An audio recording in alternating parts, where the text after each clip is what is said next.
कॅमेरेच्या कालचा माणूस आहे, ह्याने मला 2 घटना दिलेले, दोन मला घटना दिले त्या माणसाने.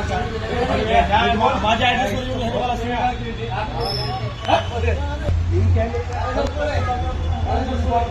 काल माझ्या अकाउंटवर मी 2000 रुपये भरले होते. काल माझ्या अकाउंटवर मी 2000 रुपये भरले होते. तू मध्ये येऊ नकोस. माझ्या अकाउंटवर काल 2000 रुपये भरले होते, चुकून 4000 आले.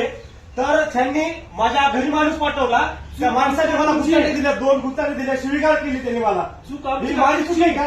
2000 रुपये मी डिपॉझिट केले, माझ्या अकाउंटवर 4000 आले आणि म्हणतोय रॉबरी केली. माझ्या गल्लीमध्ये रेप्युटेशन खराब केली त्या माणसाने. 6 वाजता काल येऊन आणि बँकेत कॉल केला तर ते बँकेतवाले म्हणतात की आम्ही कोणताही माणूस पाठवला नाही. तुम्ही बघा, ही स्लिप आहे माझ्याकडे.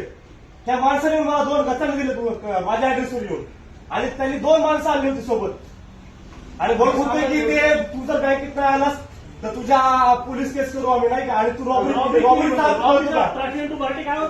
अर्थ करतो का? चोरी केली म्हणतो तो, बाहेर गेला आता तो. इथं मॅनेजर कोण आहे? बँकेमध्ये मॅनेजर कोण आहे? असं कुणाच्या ऍड्रेसवर येऊन इल्लिगली. आणि तुम्ही कॅशियर आहे, तुमच्या कॅशियर ज्यावेळेस तुम्ही कॅशियरच्या पदावर बसता तुम्ही काहीतरी नॉलेज घेऊन बसता ना. त्या कॅशियरच्या पदावर बसता, ज्यावेळेस कॅशियर एखाद्याच्या अकाउंटवर 2000 रुपये टाकतो तो 4000 रुपये कसे टाकू शकतो? 100 आणि चुकून जर 2000 रुपये आले एक्स्ट्रा आले तर त्यांनी मला कॉल केला. बरोबर आहे, स्विगीमध्ये ऑर्डर मारतो आणि रेड नंबरवर कॉल आला, रेड कंपनीचा नंबर होता. तर मी कॉल रिसिव्ह केला नाही. त्या कारणामुळे त्यांनी माझ्या घरी माणसं पाठवली आणि त्या माणसाने मला शिवीगाळ करून गुत्ताने दिले माझे 2. माझा सर्वे नंबर बघा, सर्वे नंबर 83 आहे, सर्व्हिसमन कॉलनी, संकेत ज्ञानेश्वर कॉलनी. नाही, पण त्या माणसाने मला पटलं. तुम्ही कॅशियर असे माणसं पदावर का ठेवू शकता?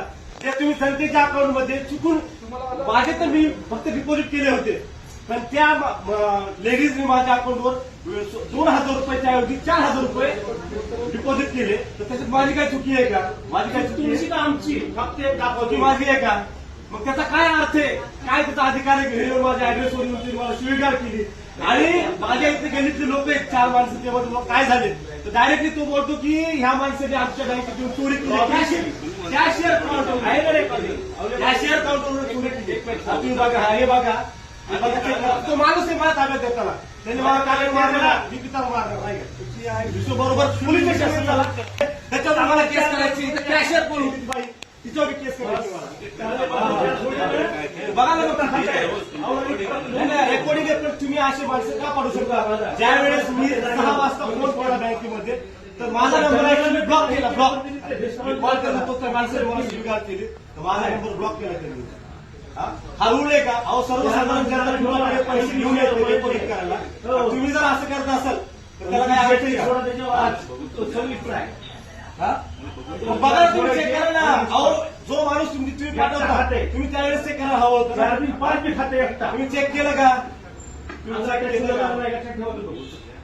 अहो, बघा ना, मग तुम्ही चेक करा ना. तुम्ही माझ्याकडे थांबून नाही ना काय उपयोग? पर्याय तुम्ही ठरवा.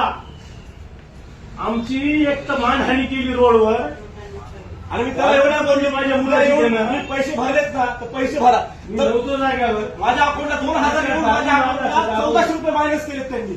बरं, मायनस केले, मला माहिती पैसे आलेत, बरोबर आहे, मायनस केले असतील. मायनस करून 2 वाजता माझ्या अकाउंटला मायनसचा मेसेज आहे. मायनस करून तुम्ही माझ्या घरी माणूस पाठवू शकता? ह्याला काय अर्थ आहे का? 2 माणसं पाठवले मारायला. 1400 रुपये मायनस आहेत माझ्या अकाउंटला, 1400 रुपये. हा, रेकॉर्डिंग केलं ना, हे मोबाईल दाखवतो, रेकॉर्डिंग